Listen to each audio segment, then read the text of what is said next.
황금 선박에 오르신 여러분 반갑습니다. 반갑습니다. 예. 이제 드디어 황금 돼지의 해. 네. 황금 선박입니다. 네네네. 제가 돼지띠 아닙니까? 돼지띠요? 돼지띠세요? 오, 그러네. 71년. 음력으로는 그게 71년으로 엮여가지고. 예, 근데 올해가 황금 돼지의 해는 아니라며. 그냥 돼지의 해인데. 근데 왜 황금을 갖다 붙인 거야? 기자 있잖아, 기자. 색깔 때문에 그게 이제 노란색을 의미하는데요. 네. 그래서 이제 노란 돼지 해인데 정확히 얘기하면. 예. 근데 기왕이면 좀 고급스럽게 그렇죠. 서로 기분 좋게. 노란 돼지면 똥돼지 아닌가? 근데 실제 진짜 황금 돼지에는 2007년이었다 그러더라고요. 그래요. 그러니까 그 2007년이 기억이 나는 게 그 우리 애가 이제 태어났는데 그때 이제 귀국을 했단 말이에요. 그 유학하고 나서. 네. 그랬더니 뭐 황금 돼지띠 해라고 막 갑자기 그래서 그해 그때 결혼이 황금 돼지 이 액세서리 선물하는 게 유행이었어요. 그래 결혼도 많이 하고 애도 많이 낳았어요. 작년도 이제 황금 개띠라고 해가지고 막 그렇게 많이 좀 알려져 있었죠. 그냥 우리끼리는 이 출생률이 너무 저하되기 때문에 매해 그렇죠. 매해 황금이야. 황금 주의 해 뭐 이렇게 해가지고 만들어야 한다고 생각합니다. 근데 그거 매년 하다 보니까 효과가 없어. 처음 할 때는 효과가 재미가 없었는데. 없지 이제. 그러나 황금 선박이 있기 때문에 황금 돼지의 해 맞습니다. 올해 우리 황금 선박의 해로 한번 만들어. 아니 김용민 씨도 계시고 예. 그래서 황금 돼지의 해가 맞죠. 대인이 형 새해 복 많이 왜? 아니지 형님은 이렇게 해야지. 이게 동생이라는 거야. 아니 아까 그 잠깐 이게 손 모양이 나와서 요게 여러분들 수화로 형입니다. 그러니까 한번 여러분들 주변에 형님 있으면 형님한테 형 한번 해주시기 바랍니다. 원석이 형 하지 말라고. 올해 복 많이 받으세요. 아니 그 손대인 우리 또 소장님은 또 해외 여행 다녀오셨잖아요. 크로아티아. 크로아티아 다녀오셨어요. 아 제가 아드리아해를 좀 평정하고 왔습니다. 아 그렇습니까? 네. 예. 아드리아해는 참 좋더군요. 그 일본 애니 감독 미야자키 하야오 감독이 붉은 돼지라는 아주 명 애니메이션. 붉은 돼지가 되게 저한테는 의미가 있는 뭐 애니 중에 하나인데 그게 비행기 타는 거 아니에요? 그렇죠. 예. 근데 거기 배경이 아드리아해고 그게 이제 크로아티아의 그 흐바로스하고 두브르보니크 뭐 이런 쪽. 거기 정치적 망명을 타진하러 갔다는 얘기가 있던데. 그런 식으로 나를 한강 선박에서 쫓아내려고 했다. 거기가 부동산이 좀 안정돼 있어서 선배님 굳이 필요 없어. 그렇죠. 내가 그래서 집값을 평정해놨다. 내가 그래서 진짜로 내가 거기도 폭락을 하는 거예요? 그게 아니라 내가 생각한 게 있어. 야 여기가 진짜 살기가 좋더라 나름. 아 그래요? 근데 거기 진짜 물가가 싸요? 싸죠. 싸요? 네, 한국에 내가 보기에는 서유럽보다는 훨씬 싸고. 그래요? 거기 가면 인상적인 게 수도가 자그레브인데 자그레브 시내에 가면 우리 옛날식 아파트 같은 거 있잖아요. 그러니까 우리 70년대에 지은 맨션 아파트 뭐 이런 거. 그런 아파트들이 구사회주의 시절에 지은 일종의 이제 집단 주거단지로서 여전히 남아 있어요. 직사각형의 이렇게 모양의. 그러니까 어디 가도 사실은 대한민국 아파트 같은 게 별로 없거든. 유럽에는 특히나. 그렇죠. 근데 이 동부권에 가니까 있더라고. 아니 근데요. 있으면 30층, 40층짜리 아파트가 10년, 20년 후에는 어떻게 될까요? 지금 요즘 막 짓고 있는. 그게 너무 궁금해. 지금은 재건축을 하는데 그 다음에는 다시 재건축을 할 수 있을까? 못하죠. 관건은 이제 인구가 줄어들게 되면 말이야. 지금 같은 저출산 형태가 쭉 돼가지고 인구가 줄어들게 되면 그런 데들이 공동화될 가능성이 또 굉장히 1인 가구가 많아지는데 40평, 50평짜리 아파트. 근데 저희가 사실 그 인구 문제 때문에 부동산 가격이 떨어진다는 얘기가 많이 나왔는데 사실 요즘 1인 가구가 진짜 많아지면서 혼자 20평 살던 사람들이 혼자 40평 사는 경우도 사실 굉장히 좀 많아지긴 했어요 요즘에. 근데 그건 예외적인 경우. 인구 줄어도 부동산 가격이 안 떨어져요. 주거 수요 때문에 부동산 가격이 오른 게 아니라 투기 때문에 오른 거기 때문에. 근데 어느 순간은 떨어지지 아니 근데 않겠습니까? 그건 뭐 예를 들어서 야 자연스럽게 부동산 얘기로 들어갔네요. 그러니까 큰 국면에서는 인구 구조라는 게 선생님 부동산 얘기 원봉했는데 이야기 들어봐. 이야기는 내가 좀 짚어주고 가야지. 그 큰 흐름에서는 인구 구조라는 게 굉장히 큰 영향을 미쳐요. 그리고 이게 뭐 다른 나라도 인구가 줄어들 때 뭐 별 영향이 없었다 그러는데 사실 한국처럼 빠르게 생산 가능 인구가 감소하고 고령화되는 나라는 전례가 있었던 건 일본 정도밖에 없거든. 근데 그 일본이 계속 집을 안 짓고 하는데도 막 빈집이 막 계속 늘어나고 지금 전체 주택의 한 15% 정도까지 늘어난 거는 사실 인구 구조 문제가 크죠. 근데 이제 최근 몇 년간 집값이 뛰고 이런 것들은 이제 아까 그 원석이 형이 이야기한 것처럼. 갑작스럽게 제가 너무 분위기 좋습니다. 나 이제 이거 그만둬야 되겠다. 갑자기 막 너무 통쾌한데. 대인이 형 아주 훌륭해. 그만해. 자, 근데 이제 최근 몇 년간은 사실은 이제 그 사상 최대 가계 부채를 배경으로 한 거죠. 인구 문제 얘기가 나와서 최근에 이제 이른바 경제 위기론을 둘러싸고 예. 이게 굉장히 과장됐다. 네, 이런 의견도 있고 또 한편으로는 아니 여러 지표를 봐라. 이걸 가지고 어떻게 경제 위기라고 안 할 수 있냐. 뭐 이런 식의 갑론을박이 있는데 네. 뭐 제 개인적인 의견은 많이 과장됐다고 생각을 해요. 그러니까 이게 아주 구조적인 차원의 위기가 아니고 예. 그냥 침체인 거지. 근데 사실은 한국만의 침체가 아니라 전 세계적인 현상인 거예요. 근데 이제 내가 생각하는 우리 거시경제의 가장 큰 위협 중에 하나는 인구예요. 그래요. 지금 아까 선 소장도 얘기했듯이 생산 가능 인구가 점점 줄어들고 있어요. 이렇게 되면 이제 고령화 우리가 율이 굉장히 높아지고 고령화 속도가 빨라지는데 어떻게 부양할 거냐는 거예요. 나중에 가서 더군다나 우리처럼 사회 안전망이 취약한 이런 나라에서 그래서 이 문제에 대해서 경제학자들도 원론적으로는 다 그렇다고 얘기해요. 그리고 정부도 정책 수립을 하면서 늘 저출산 문제, 뭐 고령화 문제 여기에 대비해야 된다고 얘기를 하는데 별로 실효성 있는 대책이 나오지가 않았어. 그러니까 갈수록 사실은 젊은 층이 출산을 안 하고 요즘 들어서 박근혜 정부, 이명박 정부와 같은 반복지적 성격의 정부도 그 보육과 관련된 예산 이런 예산을 늘릴 수밖에 없었던 이유는 젊은 층의 출산 파업 때문이에요. 그래서 대한민국 누리과정 예산도 그렇게 대한민국 나오고. 복지국가를 밀고 가는 동력은 이 문재인 정부가 잘해서도 아니고 노동조합이 든든해서가 아니고 젊은 층의 출산 파업이라니까. 근데 이 문제를 굉장히 심각하게 봐야 되는 거예요. 근데 여기다가 예산 조금 늘려주고 뭐 한다 그래서 아이를 낳을 수 있는 게 아니고 지금 우리 젊은 세대들 특히 20대 30대 같은 경우에는 그 대한민국 역사상 최초로 그러니까 대한민국이 그 설립되기 이전부터 예전에 우리 뭐 조선시대 그 이전 시대부터 자기 부모 세대보다 가난한 세대가 될 거예요. 그러면 이들이 자기들의 자식 세대를 낳고 싶겠어? 자기가 자기 부모들보다 가난해졌는데 근데 이런 사회 심리적인 이 문제가 굉장히 큰데 이 문제에 대해서 근원적인 해법을 못 찾고 자꾸 이제 대증요법으로 땜빵식으로 하려다 보니까 지금 이 저출산 대책이라는 게 돈을 갖다가 100조를 넘게 쏟아붓고도 아무런 진전이 없는 거예요. 제가 사실 딱 그 세대잖아요. 그러니까 저는 이제 아이를 이제 올 12월에 9일에 낳았는데 제가 좀 한 2주 정도 아이를 이제 아내랑 같이 키워보니까 야 이게 돈 들 게 너무 많더라고요. 그렇지. 이게 뭐 하나만 사면 그냥 쭉쭉 나가요.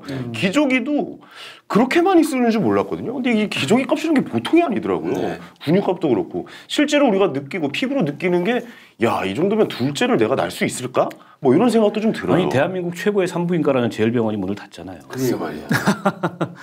그런데 이게 그 일단 아까 이제 100조 예산이라는 이야기는 사실은 나는 되게 가장이 됐다고 봐요. 아니 누적적으로 그렇게 됐지. 그러니까 누적적이라고 이제 표현을 하는데 그게 사실 우리가 이제 뭐 저출산이라든지 이런 대책에 직접적으로 썼다기보다는 그와 관련해서 우리가 이제 보육 체계라든지 뭐 이런 여러 가지 이제 또 그다음에 뭐 주거 안정이라든지 이런 것들을 하기 위해서 쓴 비용들인 거고 사실은 기존의 다른 정책에서 하고 있던 것들을 그냥 다시 저출산 대책으로 다시 이렇게 팻말을 갖다 붙인 경우들이 많아요. 그러다 보니까 실제로 이제 투입 비용이 굉장히 이제 많아진 것처럼 이렇게 좀 보이는 효과가 있고 많은 예산을 쓰는 것도 맞아요. 근데 우리가 이제 자꾸 대정적으로 이렇게 뭐 예산을 쏟아붓는다고 되는 게 아니고 결국은 아이 낳고 키우기 좋은 나라를 만들면 되는 거거든요. 근데 그게 사실은 우리가 지금 안 되고 있는 거죠. 그러니까 예를 들면 뭐 여러 가지 측면이 있죠, 사실. 근데 이제 경제적인 측면에서 보자면 기본적으로 아이를 아까 이야기한 것처럼 아이를 낳고 키우는데 상당한 비용이 들어가요. 근데 아이를 낳고 키우는 비용 그 자체보다 더 큰 배경들이 되는 게 예를 들면 일자리가 있어야 소득을 올려서 가정을 꾸릴 거 아니에요. 또 거기다가 뭐 결혼을 일단 해야 아이를 낳지. 그렇죠. 그러면 결국은 집이 대체로 있어야 되잖아요. 결혼도 두 번은 못 해요. 지금 뭐 어쨌거나 매매가 올라가고 전세가 계속 올라가는 흐름 속에서 이걸 잡지 않으면 사실 우리 주거 비용이 계속 올라가서 결혼을 못 하게 돼요. 실제로는 제 주변에도 그런 경우들을 많이 봤는데 집 장만을 못해서 보금자리를 장만 못해서 결혼 못한다는 이야기들 되게 많이 들었어요. 예.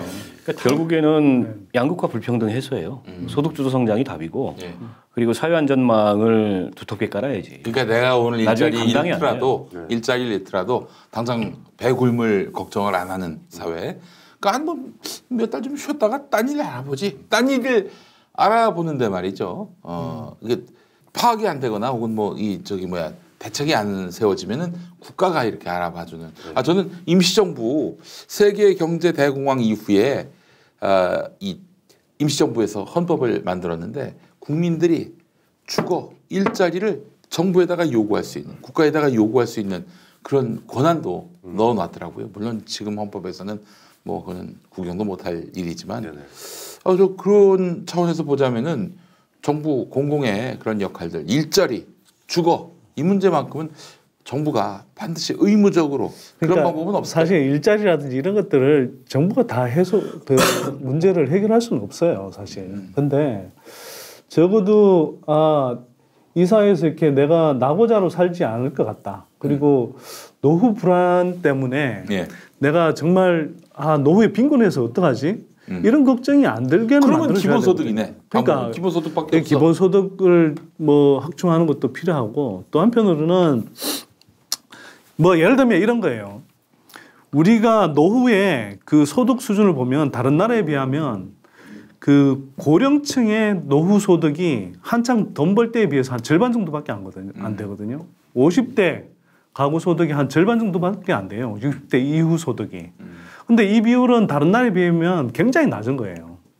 거기다가 이 노후 소득의 원천을 보면 예를 들면 복지국가들 같은 경우는 공공복지 이전, 그러니까 공공의 소득 이전이라고 하는데 각종 복지 지출, 사회 안전망 이런 것들을 통해서 노후의 한 7, 80%를 충당해요. 한국은 이 비율이 한 20% 정도밖에 안 돼요. 그 미국은 좀 다른 방식이긴 하지만 예를 들면 뭐 주식 같은 거에 투자해서 자본소득을 올리는 구조를 만들어 놨어요. 대체로. 그래서 물론 이제 한편은 그 혜택을 못 받는 사람들은 이 자본소득 격차 때문에 또 노후가 빈곤하긴 하지만 그래도 노후 빈곤율이 한국보다 상당히 낮거든요. 근데 한국은 이도 저도 아닌 거예요, 이게. 근데 기본소득을 위해서는 또 그만큼 세금을 또 걷어야 되는 문제도 있잖아요. 사실 근데 요즘 세금 많다고 막 진짜 여기저기 소리가 나오는 경우도 많더라고요. 근데 현희 씨 그렇게 해서 세금을 많이 내가지고 내가 실직했을 때 혹은 뭐 아이를 키울 때 도움을 받는다. 그 부담을 획기적으로 줄인다 하면 해볼만 하지 않아요? 근데 그렇죠. 지금 이제 연말정산 시즌이잖아요. 이제 다 이제 1월달 중에 연말정산을 할 텐데 우리 특히 이제 급여 소득자들 같은 경우에 근데 우리 많은 부분 이 근로소득자들이 세금을 많이 낸다고 생각을 하세요. 그렇죠. 본인들이. 근데 상대적으로 이제 지금은 이제 자영업자들의 소득 파악률이 많이 올라가서 다 카드 쓰고 이러니까 예전과 같은 근로소득자들의 이 유리지갑으로서 근로소득자들의 상대적 박탈감이 덜해지긴 했는데 여전히 많은 근로소득자들이 세금을 많이 낸다고 생각해요. 근데 연말정산 할 때 보세요. 굉장히 많이 돌려받습니다. 내가 국회의원 할 때 국회의원 연봉이 그 소득세 최고 세율 구간이 24%였어요. 그러니까 우리가 이제 구간별로 그 세율이 정해지니까. 근데 내가 한번 계산을 해봤어. 연말정산하고 나서 내가 실효세율, 실제 내는 세금이 얼마인가 10%가 안 돼요. 9%밖에 안 됩니다. 내 소득에. 그러니까 세금을 결코 많이 내는 게 지금 많이 내는 게 아니라. 왜냐하면 우리가 이제 공제제도가 너무 많은 이 면세자를 양산하고 있는 제도고 박근혜 정부 때 연말정산제도 또 개편하면서 그 면세점 이하자를 더 늘려놔 버렸어. 10년 동안 그 수를 막 줄여오다가 한꺼번에 왕창 늘려버렸어요. 그런 면에서 봤을 때 지금 우리가 많은 세금을 내고 있는 게 아니다. 대한민국은 복지도 부족하지만 이 조세도 굉장히 부족한 나라예요. 그래서 지금 저부담 저복지 국가인 거고 최소한 중부담 중복지 혹은 그 이상으로 가려면 세금도 더 내야 되고 복지도 늘려야 되는 거죠. 아니 근데 이 부분은 사실 이제 뭐 이 원석이 형하고 이걸 할까 하다가 내가 참았어. 해놓고 할까 참았다는 건 뭐야 이게? 할까 하다가 참았다. 이제 볼 때마다 이럴 것 같은데. 아니 큰일 났네 이거. 배인이 형 잘했어요. 아유 형님들 그만하세요. 아니, 그러니까 기본적으로 우리가 이제 조세 부담과 복지 부담, 그러니까 조세 부담을 늘려서 이 복지의 수준을 올려야 된다는 건 저는 뭐 당연히 동의. 근데 구체적인 방법에 있어서 그리고 이 이른바 근로소득자 월급쟁이들이 느끼는 박탈감 이런 건 나는 한편으로는 이해할 구석들이 그렇지. 많다고 우리 자산과세가 워낙 안 되니까. 지금 우리가 이제 피케티 혁명이라고 해서 이제 토마 피케티가 이야기했던 것들의 주요한 의제도 그렇고 실제로는 경제 성장의 가실들을 이 자본 그러니까 부유층들이 갖고 있는 특히 자본소득을 통해서 상위 10%, 1%, 상위 0.1%, 0.01%의 초고소득층으로 가면 갈수록 이게 이제 이 기속소득이 많아진다는 거잖아요. 그쪽으로 이제 이 소득의 쏠림 현상이 이제 강해진다는 건데. 예. 지금 한국의 경우는요. 이게 전반적으로 보자면 자산 쪽의 과세가 너무 안 되고 있어요. 우리가 대표적으로 알고 있는 부동산과 관련한 자산 과세도 제대로 안 되고 있고요. 주식도 한번 보세요. 대부분의 OECD 국가들은 주식 양도 차익에 대해서 과세를 합니다. 그러니까 일반 개인 투자자들의 양도 소득에 대해서도. 근데 우리는 거기에 대해서 제대로 과세를 안 하죠. 대주주만 하고 있지. 예, 거래세를 오히려 과세를 해요. 네. 그러니까 우리는 이 조세의 구조 자체가 사실 굉장히 잘못되어 있어요. 네. 그런 상황에서 이제 박근혜 정부 때 다른 영역 놔두고 예를 들면 법인세 엄청 깎아줬잖아요.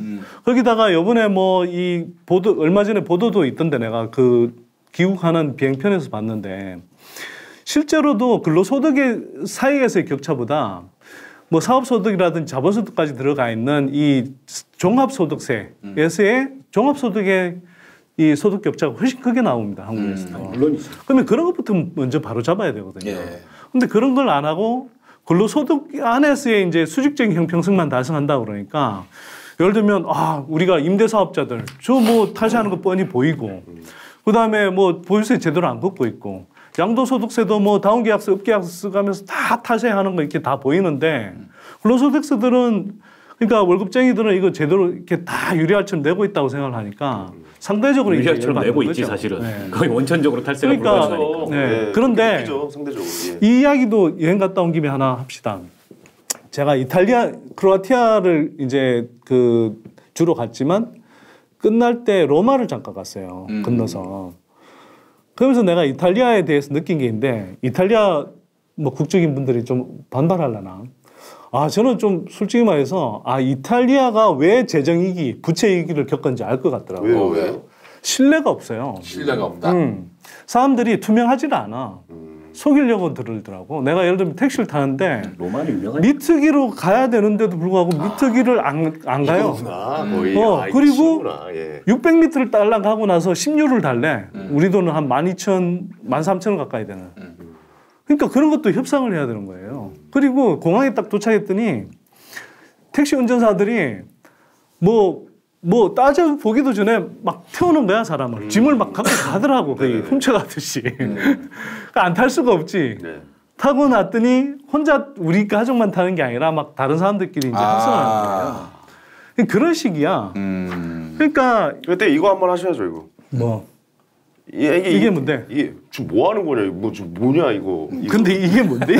쌈 싸먹으라는 거지 뭐 이렇게. 뭐 이런 거 하잖아요. 수한 줄 알았네. 자, 근데 그러니까 그리스라든지 뭐 이탈리아라든지 이런 걸 뭐 남녀 부채 얘기를 보면서 뭐 복지 포퓰리즘 흥청망청 뭐 이렇게 써서 그렇다.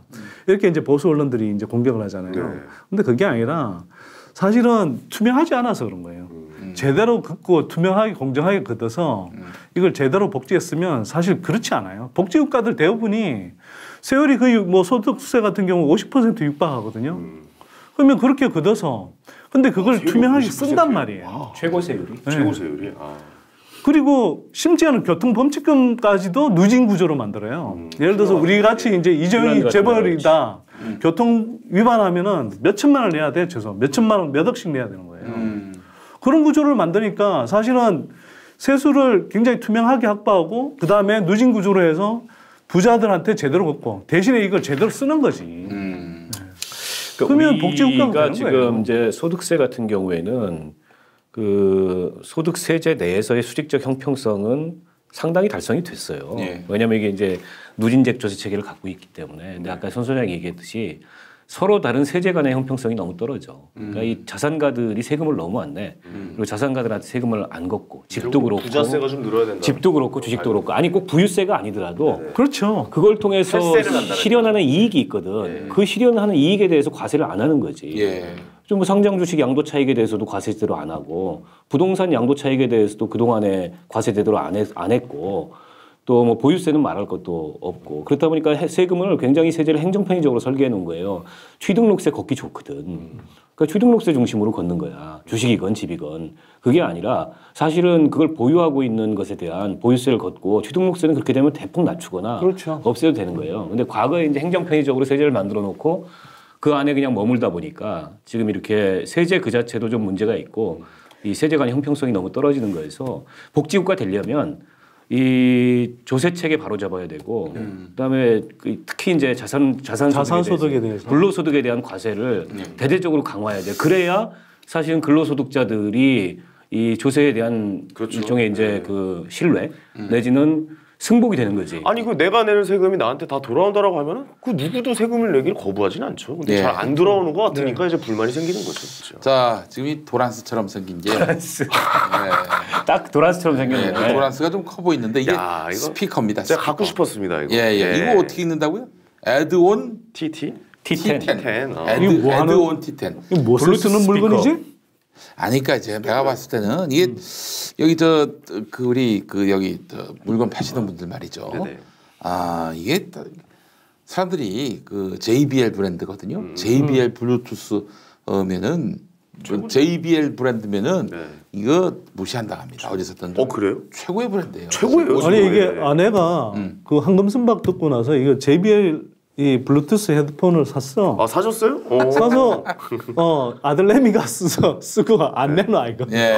저 좋은 그 거. 절판됐어요. 제가 다 팔았어요. 아 그래요? 다 팔았어. 진짜 완판. 최저가에 내놨나 보네. 최저가. 예, 예. 근데 이것도 역시 최저가입니다. 이거 얼마입니까? 이거 꽤 비싸요. 판매 정가가 네. 46만 9천 원이고 인터넷 정가가 37만 7,890원. 맞아요. 이 정도로 알고 있어요. 근데 중고에서는 이게 27만 원, 네. 김용민닷컴에서는 네. 26만 6,900원. 중고보다 싸다는 얘기. 중고보다 싸다는 얘기예요. 게다가 배송비 무료. 배송비 무료. 예, 그렇습니다.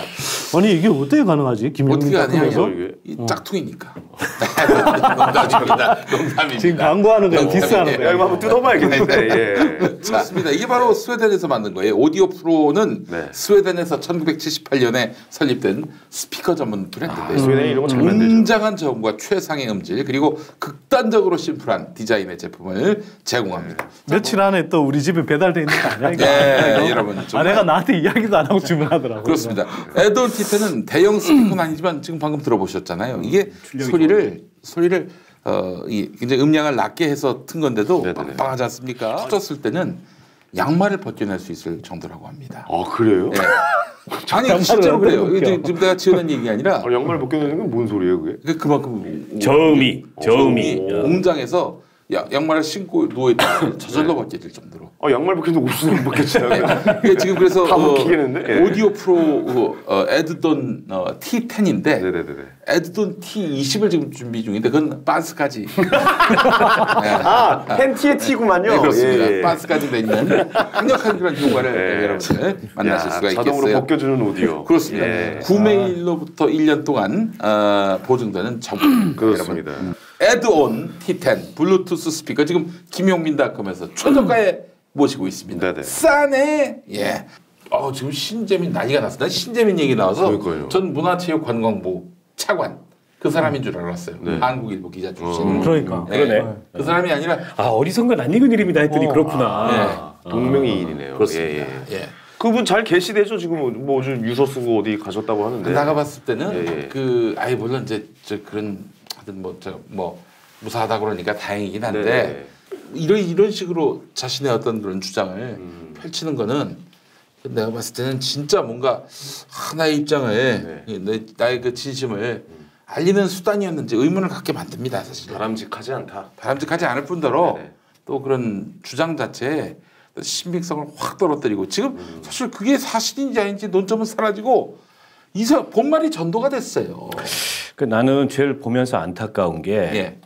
그 신재민 전 사무관이 기재부 국고국 이 국고관리과에서 국고과에서 이제 국고관리총괄 업무를 그러니까 실무자를 했는데 국고관리와 관련돼서 정책적 판단에는 여러 의견이 있을 수 있고 여러 판단이 있을 수 있어요. 그러니까 신재민 그 전 사무관이 주장한 것도 하나의 의견이에요. 그렇죠. 예. 특히 이제 적자국채 발행과 관련돼서 내지는 그 KTNG라는 기재부가 지분을 갖고 있는 그런 기업의 사장 선임과 관련돼서 기재부가 어느 정도의 발언권을 행사할 수 있는지에 관련해서 서로 다른 의견들이 있는 거야. 그러니까 이거는 의견의 차이예요. 생각이 다른 거죠. 옳고 그름의 문제가 아니고 그리고 그런 의견의 차이들이 종합돼 가지고 최종적인 어떤 정책적 판단이 내려지는 거거든. 근데 이 의견의 차이가 있었던 과정의 일부분을 들춰내서 마치 이걸 옳고 그름의 문제인 것처럼 이분이 지금 그 대외적으로 얘기를 하고 있어요. 나 그 점이 좀 안타까워. 그러니까 공무원 생활을 오래는 안 했지만 행정고시 합격해서 행정연수원도 갔었을 거고 그리고 정책이라는 게 어떻게 만들어지는지를 본인이 경험했을 텐데 그런 분이 그걸 그만두고 나서 지금 하고 있는 얘기를 보면 마치 그런 경험을 전혀 하지 않았거나 그런 과정에 대해서 아무런 지식이 없는 사람처럼 얘기를 하고 있는 거거든요. 더 나쁜 개새끼들은 뭐냐면은 뻔히 그 맥락을 알면서 그 저기 신재민이가 뭐 대단한 폭로를 한 것이냐 써대는 이런 그 기레기들 이 씨발 새끼들. 그러니까 이를테면 조선일보의 기재부 출입 기자가 사실은 저 적자국채 발행과 관련돼서 당연히 여러 의견이 있을 수밖에 없고 이 신재민 전 사무관은 국고국의 사무관이었어요. 국고국은 어찌됐든 간에 이 균형 재정에 이 목표를 달성하는 거. 그래서 안정적인 국고 관리를 하는 게 주 업무예요. 좀 보수적으로 생각할 수 있어. 그러나 같은 기재부 내에서도 다른 쪽은 전혀 다르게 생각할 수 있어요. 경제정책국이라든지 이런 데는. 이 차이를 조선일보 기자가 모르겠냐는 거예요. 나는 안다고 생각해요. 그럼에도 불구하고 저걸 저렇게 부풀리고 뻥튀기 하고 있는데 지금 이 보수 언론들이 앞장을 서고 있고 자유한국당도 참 저래가지고 자유한국당 집권 못해요. 집권을 갖다가 그렇게 수십 년 동안 해봤다는 정당에서 아니 선출된 대통령이 재정 정책에 대해서 최종적인 책임을 지는 거예요. 그러면 적자 재정을 편성할 건지 말 건지에 대해서 청와대는 당연히 의견을 낼 수 있고 그렇죠. 심지어는 기재부를 상대로 지시를 할 수도 있어요. 이게 선출된 권력이 선출되지 않은 권력을 관리하는 거예요. 대통령이 당연히 그러려고 대통령 중심제 권력 구조에서 당연히 대통령한테 그런 권한이 있고 그런 책임이 있는 거죠. 그 대통령이 할 수 없는 건 뭐냐면은 한국은행 그 총재한테 그 이번에 금리 좀 올리시지 혹은 뭐 내리시지 이러는 거 못하게. 그거는 이제 한국은행 법에 의해서 독립된 기관이고 특히 통화 정책은 독립적으로 수행해야 되니까. 그런데 뭐 의견은 얼마든지 제시할 수 있어요. 여기 기획재정부는 대통령이 임명하는 경제부총리. 아니 그러니까 대통령이 행정부의 수반이고. 네. 청와대 그 참모 조직들은 대통령을 보좌하는 조직이잖아요. 그러면 당연히 의견을 대통령이 일일이 이런 부분들에 대해서 모두 사사건건 다 의견을 할 수는 없고 그러면 그 참모 조직이 적절한 판단을 가지고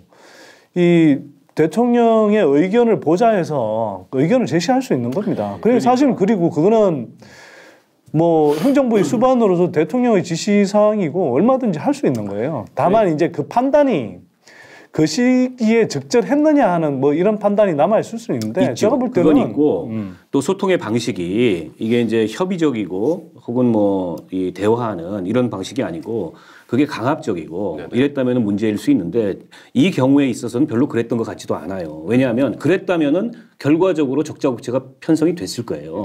왜냐하면 정권 초기고 정권이 시작된 지 5개월도 안 됐을 시점이 5, 6개월밖에 안 됐을 시점이에요. 그 시점에 청와대에 말빨이 안 먹혔다는 거는 그건 강압이 아니었다는 거지. 다른 의견이 있었고 그 의견들을 조율하고 절충했다는 거죠. 강압이 아니었다. KTNG 사장건도 마찬가지예요. KTNG 사장과 관련된 그 문건에 뭐라고 써 있냐면 KTNG 사장 선임에 직접적으로 개입할 방법은 없다. 그러나 어쨌든 기업은행을 통해서 사장 추천위원회가 공정하게 운영되도록 의견을 낼 수는 있다. 이 내용 정도가 써 있어요. 뭐가 그 틀린 얘기야? 그게 개입이냐고. 지금 KTNG가 지분 구성이 어떻게 돼 있냐면 1대 주주가 국민연금이에요. 그리고 2대 주주가 기업은행이에요. 그리고 기업은행의 지분의 50% 이상을 기재부가 갖고 있어요. 그러니까 당연히 관리 책임이 있는 거지. 더군다나 이 담배사업법에 따라서 이 기재부가 이렇게 출자를 하고 있기 때문에 어쨌든 KTNG라는 그런 기업의 경영 현황이나 이런 거에 대해서 유의하고 있을 수밖에 없어요. 그런데 사장 선임과 관련된 그게 올해 1월인데 작년 1월인데 그때 KTNG 내부 안팎으로 여러 가지 말들이 많았어요. 어떤 말들이 있었냐? 사장이 일단 연임을 추진한다. 근데 셀프 연임을 추진한다. 두 번째로 인도네시아 담배회사 인수한과 관련해서 금융위원회 조사를 받고 있었어요. 뿐만 아니라 전현직 KTNG 임원들이 이 사장을 고소고발했어. 배임 무슨 이런 혐의로. 그러니까 시끄러우니까 기재부 입장에서는 당연히 사장 임기도 다 됐고 들여다봐야 되죠. 그 정도의 현황을 정리해 놓은 문건이에요. 근데 이게 과연 KTNG 사장을 찍어내고 교체하려는 그런 어떤 이 기재부의 무슨 공작이거나 강압이거나 외압이거나 이런 것의 증거냐는 거예요. 결과적으로 사장 안 바뀌었어요. 연임이 됐어요. 네네. 기업은행은 당시에 사장 선임 때 반대 투표를 했는데 일대 주주인 국민연금이 중립 투표를 했어요. 중립 투표는 뭐냐면 대세가 쏠리는 쪽으로 가겠다는 게 중립 투표거든. 이 사람 70% 넘는 지지율로 연임이 됐어요. 만약 진짜 청와대가 정권 시작된 지 임기 시작된 지 1년도 안 된 1년밖에 안 된 시점에서 KTNG 사장을 찍어내려고 진짜 마음 먹고서 그렇게 했다면 못 찍어냈겠냐는 거야. 아니 근데 그 신재민 씨가 얘기하는 외압이라는 얘기는 도대체 그럼 뭐를 짚어내는 거예요? 외압? 도대체. 그러니까 이런 거죠. 외압이 아니라 나는 이 신재민 사무관이 왜 그런 사고방식을 갖게 됐는지도 우리가 주의 깊게 살펴봐야 되는데 정무적 판단이라는 말을 많이 해요.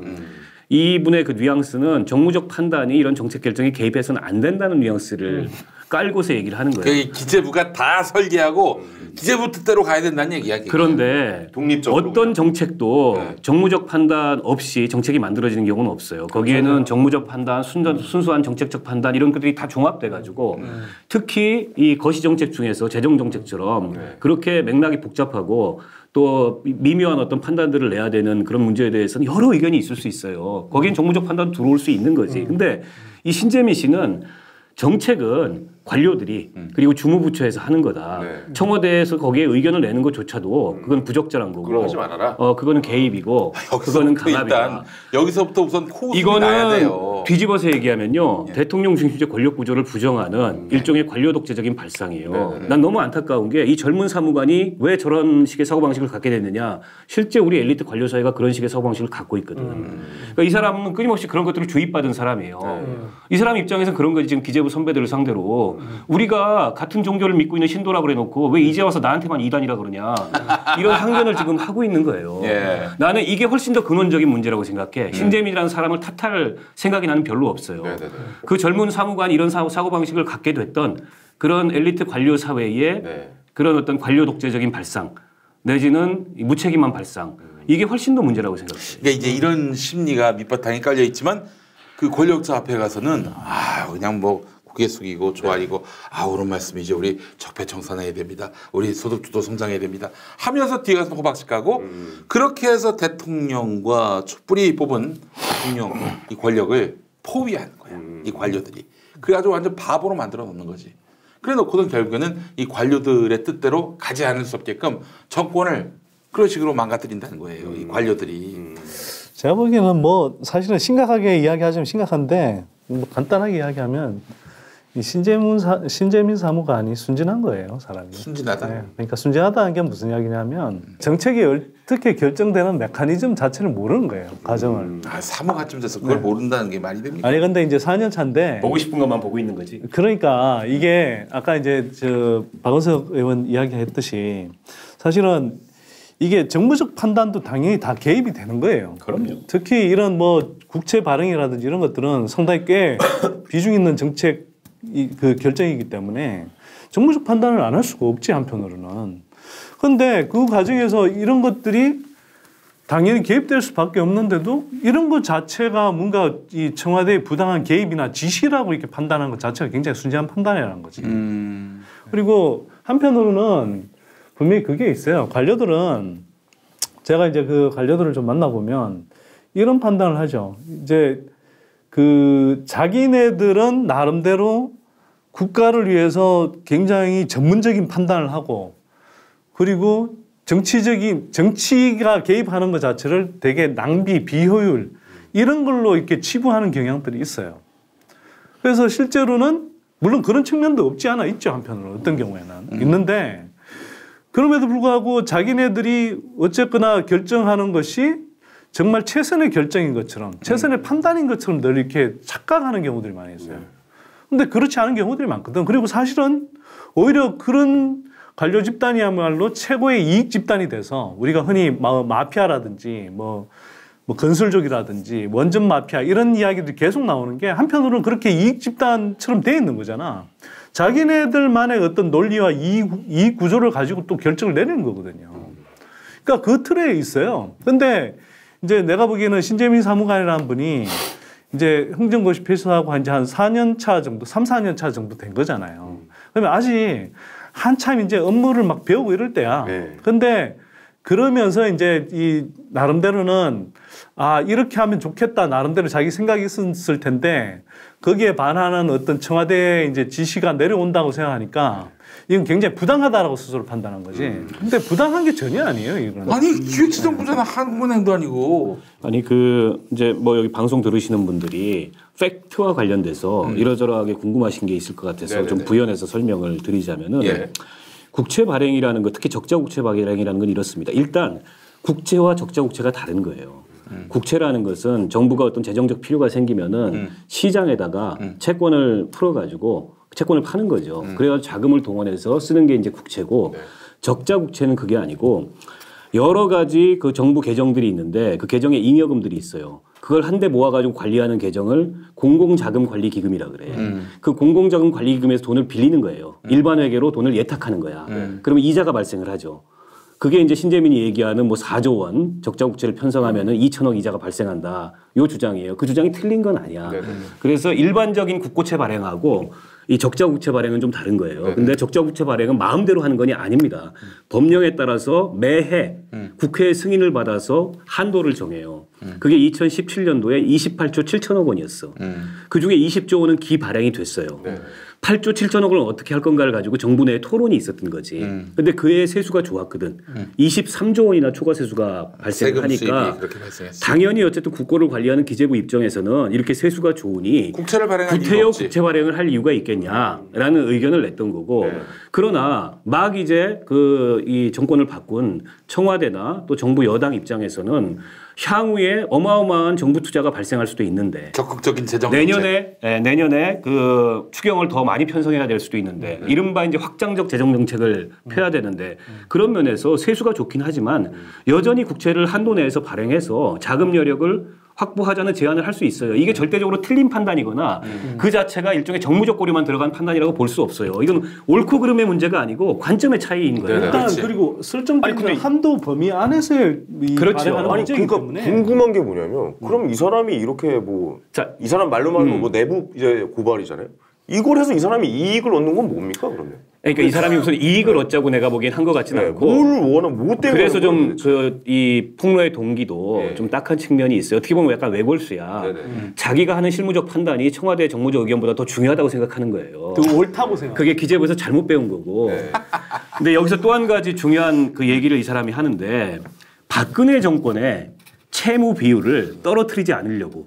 즉 채무 비율을 유지시키려고 그로 인해서 전 정권에 덤터기를 씌우려고 이 적자국채 발행을 하라고 청와대가 지시했다. 근데 당시 시점에 우리 적자국채가 얼마였냐면 정부 채무가 국채가 얼마였냐면 660조가 넘어요.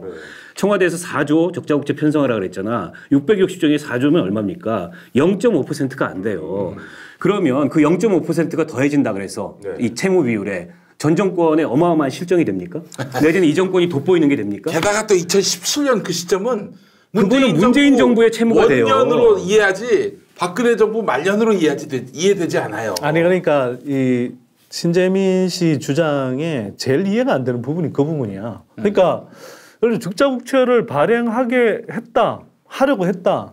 그래서 그러면 그 동기가 뭐였냐라고 하는 게 아까 이야기한 것대로 박근혜 정부에서 이렇게 빚을 많이 썼는데 문재인 정부가 들어서서 이걸 줄이는 방향으로 간다라는 걸 쇼잉하기 위해서 이렇게 적자국채 발행을 검토했다 이런 거잖아. 근데 그게 논리적으로 이해가 안 되는 거예요, 이게. 아니, 그게 아니고 박근혜 정부의 채무 비율을 떨어뜨리지 않으려고 적자국채 발행을 지시했다라고 주장을 하는 거고 지금 그 얘기는 뭐냐면 바이백을 얘기하는 거예요. 바이백. 그래서 2017년 11월 14일 날 바이백이 조기 채무 상환이야. 네네. 그러니까 이건 뭐냐면 이 시중에 돌아다니고 있는 국고채 있잖아요. 네네. 그걸 정부가 사들이는 거예요. 조기 채무 상환. 네, 그걸 사들이는 걸 바이백이라 그래요. 근데 여기서 신재민 씨가 굉장히 중요한 그 착각을 하고 있는 게 뭐냐면은 바이백을 하면은 그만큼 국채 발행을 또 하게 돼 있어요. 국가재정법상. 그러니까 1조 원 사들이면 1조 원 더 이 국채 발행을 늘리게 돼 있기 때문에 그 바이백을 한다 그래서 채무 비율이 올라가거나 떨어지거나 이런 문제가 아니라는 거야.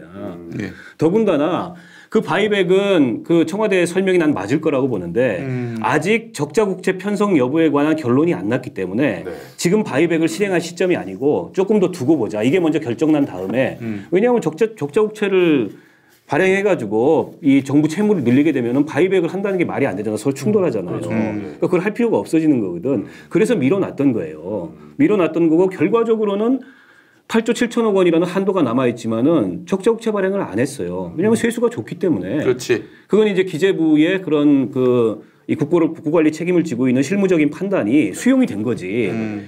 다른 의견들에도 불구하고. 근데 그 과정의 한 장면을 드러내서 예를 들어서 뭐 장관하고 청와대 경제수석하고 심각하게 통화하는데 뭐 고성이 밖으로 들렸다. 청와대 경제정책 비서관이 전화해가지고 보도자료 내지 말라 그랬다. 보도자료 내지 말라 그러면 안 됩니까? 청와대에서?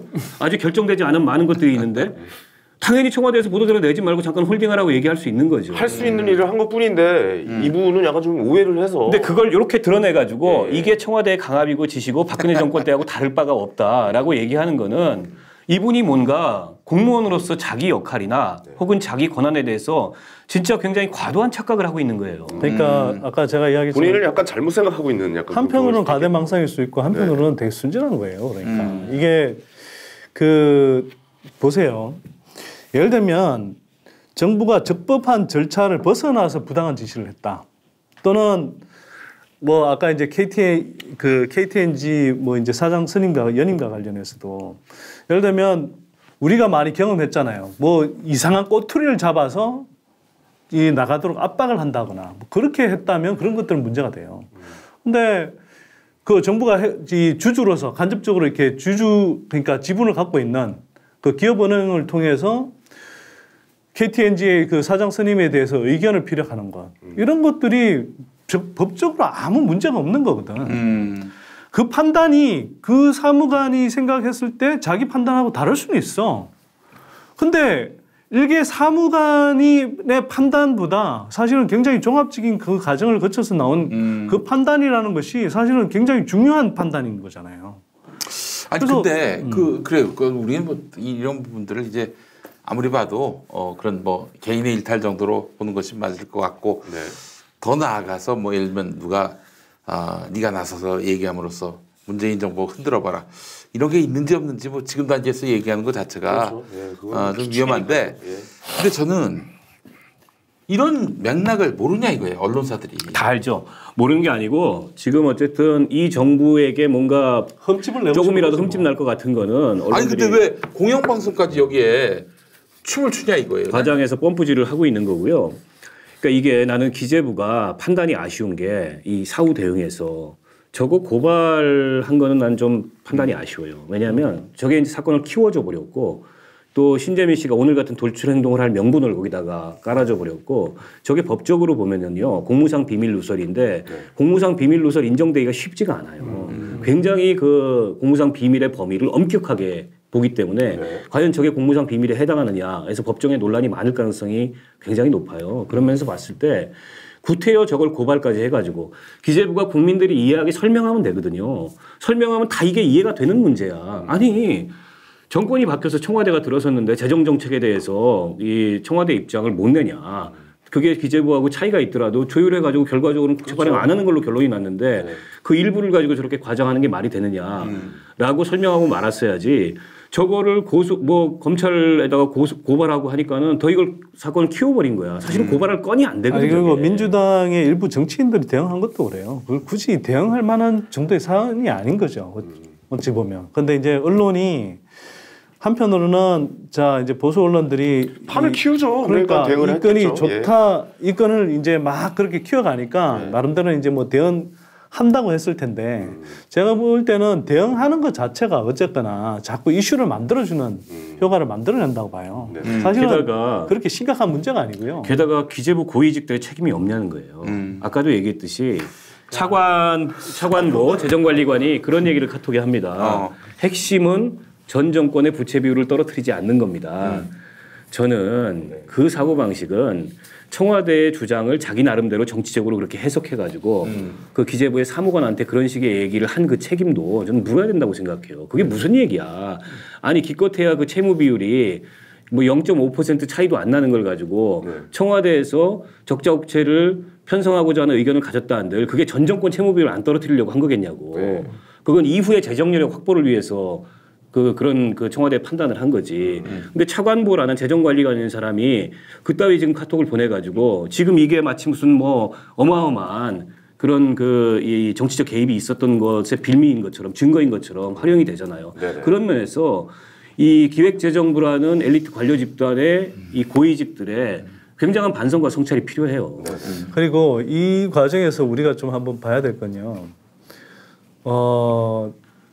관료들이 얼마나 막강한 힘을 행사하고 있는지도 한번 봐야 돼요. 관료들 무서워요? 네. 예. 사실 우리가 뭐 정치권을 욕하지만 한편으로는 관료들이 보세요. 지금 이 뭐 4조가 넘는 이제 적자 국채를 발행하느냐 마느냐 이 문제를 가지고 사실은 일개 사무관이 그러니까 처음 의견을 작성해요. 보통 이렇게 들어가면 위에서 자, 너 이거 초안 만들어봐. 이 정책에 대해서. 그러면 처음 고시 끝내고 뭐 득극 들어간 이 사무관부터가 이렇게 작성하는 작업을 해보는 거거든요. 물론 처음에는 선배들이 이제 봐주고 다 뭐 나름대로 지도도 하고 뭐 이렇게 수정도 하고 하지만 이런 밑에서 이런 경험 없는 사람들부터 시작해서 이렇게 이 초안들이 올라가서 정책이 결정되는 경우들이 되게 많아요. 한편으로는. 근데 이게 우리가 이런 우리 뭐 고시 시스템에 따라서 이제 이 관료들을 충원하잖아요. 특히 고위 관료들을 충원하는데 이 사람들이 예를 들어서 다양한 어떤 경험들을 축적하고 와서 이렇게 하는 게 아니고 그냥 나름대로 그냥 시험 잘 봐서 들어온 친구들이거든. 패스한 거죠. 예, 그야말로. 물론 뭐 나름대로 똑똑하고 스마트한 친구들일 수 있어요. 근데 이런 사람들이 들어가서 이 굉장히 중요한 정책 결정들을 이렇게 어떤 기초들을 만드는 작업들을 하고 있다. 사실 이런 시스템 자체가 바람직한가도 우리가 좀 생각을 해봐야 돼요. 근데 지금 4번 들어갔다고 하는 거잖아요. 그러니까 보통 이렇게 하면은 사무관 하나 있고 그다음에 과장급 하나 있고 또 뭐 국장급 하고 이렇게 같이 들어가서 보고를 하는 거거든요. 이렇게. 그러니까 이런 식으로 계속 뭐 한두 번 한 게 아니라 계속 들어가면서 그리고 뭐 어떤 지시가 있을 때 실무적으로 물론 실무적으로 이제 일하는 사람이 분명히 있긴 하지만 그 실무적으로 일하는 사람들 이렇게 경험이라든지 이 전반적인 정책 과정에 대한 어떤 그 판단력 자체가 빈약한 사람들한테 이런 일들을 맡긴다는 것 자체가 나는 굉장히 사실은 문제가 있는 시스템이라고 생각해요. 이게 우리가 수십 년 전에 관료 시스템을 처음 만들 때는 뭐 경제 규모도 작았고 뭐 여러 가지 이제 이 사안 자체가 상대적으로 이렇게 작았을 때 좀 단순했을 때는 모르겠는데 지금처럼 이렇게 복잡해진 상황에서 굉장히 중요한 정책 결정을 관료 집단이 그리고 경험 없는 사람들까지 포함해서 이렇게 결정을 하고 있다는 거 사실은 굉장히 문제라고. 사실 우리가 군대에서 그 원사 뭐 약간 뭐 그분들 계시잖아요. 오래 군대에서 계셨던. 근데 갑자기 또 소위로 임관을 해서 위에 장교가 한 명 오면은 처음에 약간 무시당하긴 당해요. 잘 모르는데 와가지고 지시하고 이러면은 사실 좀 짜증 나잖아요. 약간 좀 행정부 씨가 갑자기 들어와서 젊은 친구가 이렇게 하다 보니까 그 안에서 좀 문제가 좀 있을 수 있겠다라는 생각도 좀 들긴 하네요. 근데 게다가 이 사람의 성향이 보니까 유튜브 방송하고 이런 거 내가 쭉 들어보고 그 행간을 곰곰이 따져보니까 일종의 나르시즘이 굉장히 강해. 나르시즘이 강해요. 나르시즘이 굉장히 강해. 그리고 하나 더 짚고 싶은 건 이걸 자꾸 자기가 내부 고발자, 뭐 공익 제보자 이런 식으로 이제 부장을 하는데 그걸 강조하는 것 자체가 너무 좀 웃겨요. 그게. 아니 그러니까 스스로 공익 제보자 이렇게 자꾸 떠벌리는 것 자체가 나는 되게 좀 민망하게 느껴지는데 왜냐하면 대단한 비리를 폭로했거나 뭐 부정행위를 폭로한 거라면 그거는 사실 내부 고발이 맞고 공익 제보가 맞아요. 그리고 이걸 폭로하는 데 있어서 굉장히 큰 압력을 받았거나 그게 아니거든 내가 보기에는. 그러니까 대단한 어떤 비리가 있었다거나 이런 게 아니란 말이에요. 그냥 나와서 자기가 생각할 때 자기 생각하고 다르니까 너 틀렸어 이렇게 해야 한다고. 그러니까 이게 이제 공익제보자보호법, 공익신고자보호법에 따르면 284개의 공익신고 유형이 법의 별지에 정해져 있어요. 네. 그러니까 그거는 국민의 건강, 안전, 뭐 또 소비자의 이익, 공정거래와 관련된 사항, 그에 준하는 사항 이런 것들과 관련해서 284개의 항목이 정해져 있는데 지금 이 신재민처럼 다른 의견을 얘기하고 나와 의견이 다르기 때문에 저건 뭐 강압이고 뭐 직권남용이고 이건 공익제보 요건을 못 갖췄어요. 네. 뿐만 아니라 그 공익신고자보호법령 상에 공익신고의 형식적 요건도 있어. 그거는 수사기관이거나 국민권익위원회에 신고를 해야 되는데 이제 유튜브에 물론 이제 신재민 씨가 유튜브에 일단 그렇게 얘기했지만 이후에 그런 절차를 밟을 수도 있지만 내용상으로 저기 공익제보로 인정받을 수가 없어요. 그리고 공익제보자는 남들이 공익제보자라고 보호하고 네. 그 가치를 평가하고 인정하는 거지 본인이 나는 공익제보자라고 강변하는 게 이 공익제보자로서의 요건을 갖추고 있는 건 아니에요. 아니 뭐 예를 들어서 여기가 김용민닷컴이잖아요. 네. 근데 형님이 저한테 뭐 현이야 너 방송 이거 좀 이렇게 해라고 얘기를 해요. 근데 내가 갑자기 아 씨발 안 해 하고 나갔어요. 근데 밖에 나가서 내가 그러는 거지. 아 저 형이 나 강압적으로 잘랐다. 나 잘하고 있는데 뭐 이런 경우일 수도 있겠다라는 좀 생각도 좀 들고 그러네요. 예, 비유를 좀 해보자면. 예, 왜 자르게요? 네. 예, 조심하세요 내부 고발들. 앞으로 너한테 형이라고 부를게. 진짜 당했네. 아 생각도. 그러니까 이게 일종의 이제 해프닝을 정치적으로 이따만큼 부풀려서 지금 뭐 국회에서 자유한국당, 바른미래당, 오늘은 민주평화당까지 기재위를 열어서 뭘 어떻게 해야 되고 심지어는 뭐 국정조사 얘기 이런 게 나오고 있는데 말도 안 돼요. 정부 내에 있었던 견해의 차이, 그 견해의 차이가 저렇게 일부에 의해서 과장됐다 그래서 그걸 어떻게 국정조사를 하고 그걸 가지고 무슨 국회를 엽니까? 그래서 지금 이게 김태우 건하고는 좀 또 달라요. 김태우는 본인이 이제 비위 행위자잖아. 자기가 비위 행위로 궁지에 몰리니까 프레임을 바꿔가지고 거기에 허위 사실이 굉장히 많아. 김태우가 얘기하는 것은 오늘도 한 가지가 밝혀졌는데 이 신재민 거는 그게 아니고 의견의 차이예요. 의견의 차이인데 이 친구는 자기 의견이 맞다는 너무 강한 확신을 가지고 있어. 그리고 자기와 다른 의견 그 과정에서 자기가 정책 결정 과정에 최상위에 있지도 않고 가장 어떻게 보면 말단에 있었는데 말단에서 자기가 보기에 자기와 다른 의견을 청와대에서 얘기하고 내는 거는 강압이고 이건 박근혜 국정농단하고 별로 다르지 않은 거고 이런 식으로 지금 굉장히 문제를 착각하고 호도하고 그거를 받아가지고 보수 언론하고 이 정치권이 보수 정치권이 뻥튀기 하고 있는 거죠. 어떻게 보면 굉장히 웃긴 건이에요 이게. 이렇게까지 심각하게 얘기할 건이 아니에요. 아니 저거 아닐까요? 혹시 그 요즘에 그 유튜브 하는 크리에이터 분들이 이게 좀 많이 되잖아요. 이게 많이 되다 보니까 이제 화제가 되기 위해서 화제성을 이게 조회수가 나오면 나오니까 약간 뭐 그러기 위해서 좀 개그맨적인 발상을 한번 얘기해봤어요. 제가 그래서 몇 주 전에 얘기했어요. 유튜브 선배로서 구독자 수는 정직하게 모아야 한다. 이런 얘기로 제가 종이부를 찍었습니다. 콩카콜라는 정직하게 모은 건가? 아니 그것도 내가 봤을 때는 사기가 좀 있나? 아니 이게 콩카콜라 지금 몇 명이에요 지금? 아니 그러니까 지금 10만 넘었어요. 진짜요? 와, 김용민이 지금 오늘 밤으로 아마 9만이 넘어갈 것 같아요. 정말 열심히 하고 있는 건데 김용민은 진짜 열심히 해가지고 9만 모았는데 콩카콜라는 이틀 만에 10만 모았어. 18만이네 18만. 18만이네. 하필도 18만이네. 그래요. 이제 이게 그 뭐 하여간 근데 이런 식의 컨텐츠로 뭐 18만, 30만 모아봐야 무슨 의미가 있겠어요. 네? 김용민의 8만은 좀 다르다고 생각을 합니다. 열심히 모았어요. 아 나는 좀 다르다. 네. 아니 뭐 우리가 제가 한 10,000명 몰아드렸어요. 10,000명? 예. 네가 오면서 아니 무선수로 그냥 넘어갔어요.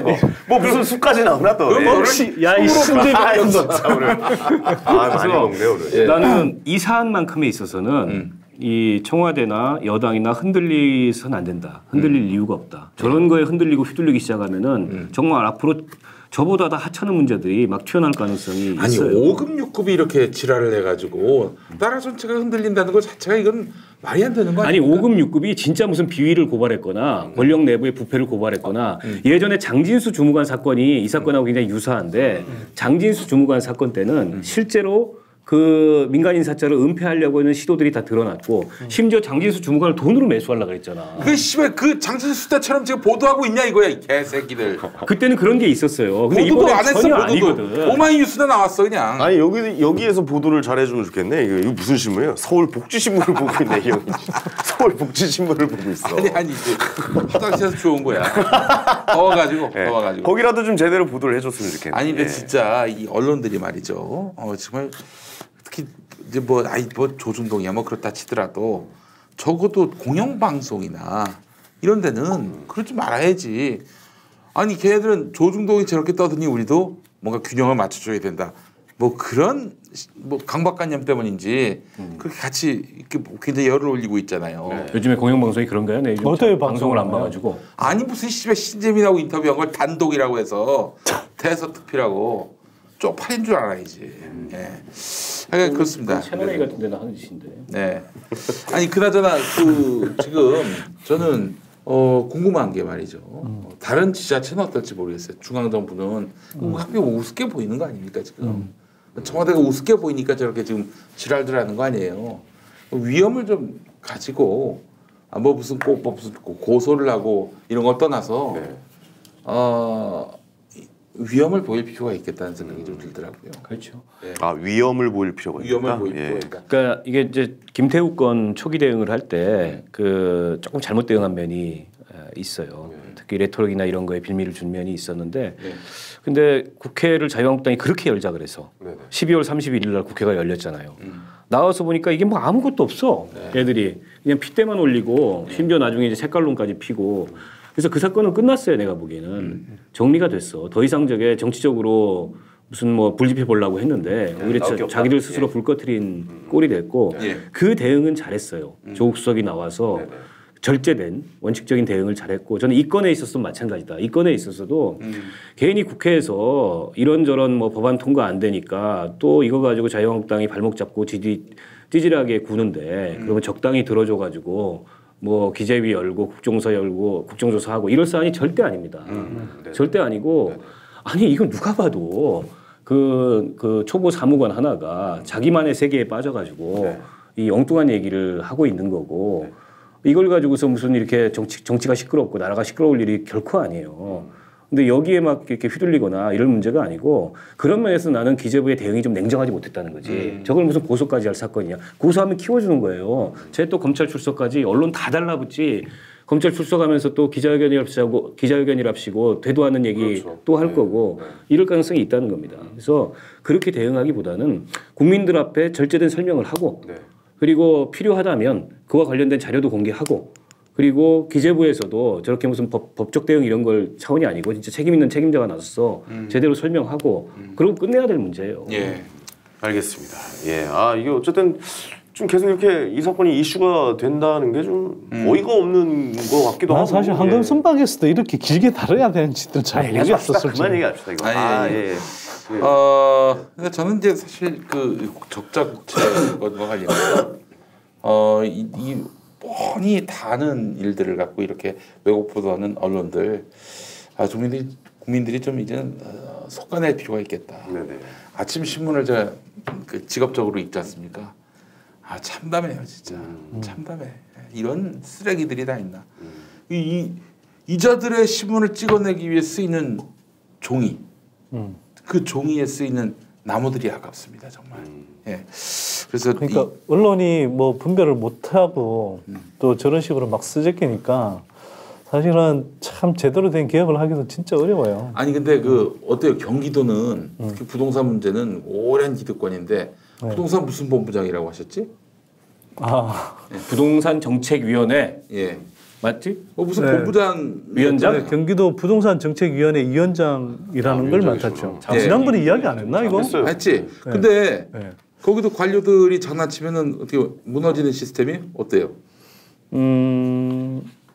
근데 제가 보기에 이재명 지사가 관료들을 상당히 좀 강하게 장악하는 스타일인 것 같아요. 그래요? 물론 뭐 관료들 입장에서 보자면, 그렇지. 관료들 입장에서 보자면 상당히 좀 자기네들이 기존에 해오던 방식을 뭐 무시한다 이렇게 여겨질 수도 있을지 모르겠는데 이재명 지사가 이렇게 쭉 하는 걸 보니까 간단하게 회의 주재하는 걸 딱 봐도 핵심 포인트를 집어서 딱딱 이렇게 바로바로 딱 결론을 지어버리더라고. 그러니까 이제 그 관료들이 이제 빼도 박도 못하요 그 자리에서. 네. 결말 매듭을 딱 지어버리기 때문에 제가 보기에는 물론 뭐 의도한 대로 다 가지는 않겠지만 대략 뭐 의도한 거에 한 60~70%는 할 수 있지 않을까 이런 생각이 좀 들긴 들고요. 아 부동산만 바로 잡혀도 부동산 혁명만 이게 달성이 되면은 이러면은 나는 진짜 아니 후분양제만 해도 이게 가능한 일이 되면 혁명이 되는 거죠. 그 뭐 앞에서 우리 잠깐 이야기했지만 지금 불평등의 근원, 그 다음에 대한민국 불로소득의 근원이 사실 부동산이에요. 부동산. 그래서 제가 뭐 이재명 지사도 그런 취지인 것 같고 저도 뭐 부동산 문제를 그렇게 떠들어온 게 한편으로는 이게 기본적으로 근원적인 불평등들을 만들고 있고 그런데 제대로 과세조차 안 하고 그러면서 이제 정말 이 뭐 근로소득자들 시리에 잠기게 하고 정말 박탈감에 시달리게 만들고 그럼 우리 뭐 자영업 하려면 부동산 임대료 내야 되고 우리 젊은 친구들 돈 좀 벌었다고 하면 그거 다 저 월세로 내야 되니까. 그러니까 최저임금 때문에 지금 저기 자영업자 소상공인 못 해먹겠다는 말이 틀렸어요. 기본적으로 임대료가 얼마나 비싼데. 그러니까 임대료 비싼 게 사실 더 원천적인 저는 문제라고 봐요. 그러니까 그런 것들을 바로 잡는. 근데 그거를 갖고 얘기를 할 수 없지 조중동이 썩어 빠진 언론들이. 언론들 자체가 나는 가장 큰 투기 조장 세력이라고 봐요. 왜냐하면 그 언론들이 사실은 부동산 광고로 먹고 살잖아요. 사실 건설 광고가 제일 많잖아요. 제일 비중이 크고 뭐 제가 예전에 듣기로는 부동산 경기 한참 좋을 때는 전체 광고 매출의 한 20% 30%를 차지했던 게 아파트 분양 광고니까. 그렇죠. 예전에 진짜 많았죠. 특히 기득권 언론들은 그 부동산 광고 안 들어오면 사실은 뭐 먹고 살기가 힘든 경우들도 많아요. 그러면 계속 이제 아파트 분양이 많이 쏟아지도록 만들어야 되고 그러자 보니 이렇게 공급 부족론. 그러니까 집값 공급 부족론이 계속 이렇게 이 사회를 지배하는 것도 뭐냐면은 그렇게 해서 아파트가 부족하다. 그래서 공급을 해줘야 된다. 이렇게 해야 지네들이 먹고 살 게 떨어지거든. 그래서 사실 공급 부족론이 아무리 이게 좀 상식적으로 생각해 보면 금방이라도 이게 말이 안 맞는 이야기인데도 불구하고 그 공급 부족론이 계속 이 사회의 담론을 지배하는 이유가 그 근원이 저는 거기에 있다고 봐요. 아니 건설 광고 얘기가 옛날에 제가 개그했던 게 좀 생각나요. 성자 고발이라는 코너에서 충격적인 소식입니다. 레미안에 이영애 씨가 살고 있지 않은 곳으로 밝혀져 충격을 더해주고 있습니다. 뭐 이런 거 있었거든요. 광고 자이였나 레미안이었나 충격을 더해주고 있는데요. 그런 개가 했던 게 기억이 나네요. 그때 광고가 진짜 많았어요. 황현희 씨가 개그맨이었었구나. 새삼 환기하게. 시사평론가 아니었어요. 요즘 자주 보니까. 알겠습니다. 자, 그래요. 하여간 뭐 저기 오늘 뭐 신재민 얘기도 했고 뭐 크로아티아 얘기도 하고 그랬는데. 크로아티아 얘기하다 여기까지 왔네요. 네, 정말 이게 영이 좀 바로 세워졌으면 좋겠고 영이 서서 그래서 공무원 집단들이 나는 기재부 안에서도 이 상황을 즐기는 놈들이 있다고 난 봐요. 오늘 그 얘기 안 하나요? 그렇죠. 저 전두환 전 대통령 이순자 아빠설, 민주주의 아빠설 얘기 안 하나? 나 이 얘기 좀 하고 싶었는데 듣다가 빵 터져가지고 어떤 거? 아빠설이요, 민주주의 아빠설. 진짜 박정희 유신독재 반대 투쟁하는 소리 하고 있네 정말. 누가 어쩜 그렇게 닮아요? 박근혜 이물리한 행진곡 부르는 소리하고 똑같은 거야. 진짜 재밌네. 양진호가 국제 엠네스티 대표되는 소리 하고 있네. 근데 저게 나는 목적이 있을 거라고 생각해요. 목적은 한 두 가지로 추정하는데 하나는 재판에 안 나가겠다. 이 명분 축적용이고 지금 7일부터 재판이 시작되잖아요. 그 조비오 신부 사자 명예훼손 재판이 시작이 되는데 침해라고 주장하는데 침해일까? 의심스럽고 그 재판에 안 나가려는 명분을 저렇게 축적하는 게 아닌가. 또 한 가지는 자기 전두환 지지층을 결집시킬 목적? 뭐 그런 거죠. 그런 거고 대외적으로 아직도 있나요? 위치 일부에서도 일부 있나요? 대외적으로 안 나갈 목적. 그리고 또 한 가지는 저 집이 이제 공매 신청이 됐어요. 연희동 집이 감정평가액이 한 100억 정도 나왔더라고. 근데 지금 전두환이가 지금 안 낸 추징금이 1,000억이 훨씬 더 넘잖아. 집까지 지금 뺏기게 생긴 거야. 저거 그러니까 이제 악에 바치잖아 자기들 나름대로는. 그래가지고 이제 아무 말 대잔치를 벌이고 있는 건데 아까 우리 분장하시는 저분이 그러시더라고. 아니 사람이 보통 죽을 때가 되면 자기가 지나온 일들을 쭉 돌아보면서 죽은 다음에 벌 받지 않기 위해서라도 요만큼이라도 회개하는 마음을 갖는데 이순자 씨가 저런 식으로 얘기하는 건 정말 이해가 안 된다. 그래서 그 사람들은 사람이 아니다. 예. 아까 문자하면서 사람이 아니라서 그런 거다. 제가 페이스북에 썼는데 전재용은 민주주의다. 왜냐? 왜요? 민주주의 아빠가 전두환이니까. 예. 아들이니까. 그렇습니다. 예. 전 민주주의로 바꿔야겠네요. 이름을. 전 민주주의. 걔가 가명을 쓰나? 박지원 의원이 한마디 하셨더만. 뭐라고 그러면 그랬어요? 민주주의의 누나는 박근혜냐. 아 진짜요? 좀 약해. 그 개그는 좀 약해. 아니 그래서 저기 비대위 그 자유한국당 비대위 분께서 무슨 그 부부끼리 한 말을 그렇게 기사를 쓰냐? 뭐 약간 사사로운 이런 얘기를. 네, 사사로운 이야기를. 아유, 또 그런 얘기도 있더라고요. 그분이 이름이 네. 병준. 아닙니다. 병준. 자 이제 오늘 광주항쟁 이후에 최고의 이 내부 고발이라고 또 신재민 사건에 대해서 그분이 평을 했어요. 아 그래요. 아니 그 사람은 정책실장까지 한 사람인데 이 맥락을 모르나? 모를 리가 없지, 씨발. 자유한국당 내부에 예. 이 정치지능 하향 평준화 바이러스가 있어요. 복균 상태야. 거기만 들어가면 사람들이 지능이 확 떨어져. 자한당 바이러스가 예, 있다. 그다음에 이 레토릭이 저렴해져 그때부터. 야 2019년 들은 가장 좋은 표현입니다. 김병준마저도 지금 그렇게 된 거예요. 병준. 누구도 지금 벗어나지 못해. 그 중심에 홍준표가 있잖아. 예. 다 홍준표 수준으로 수렴되는 거야 이게.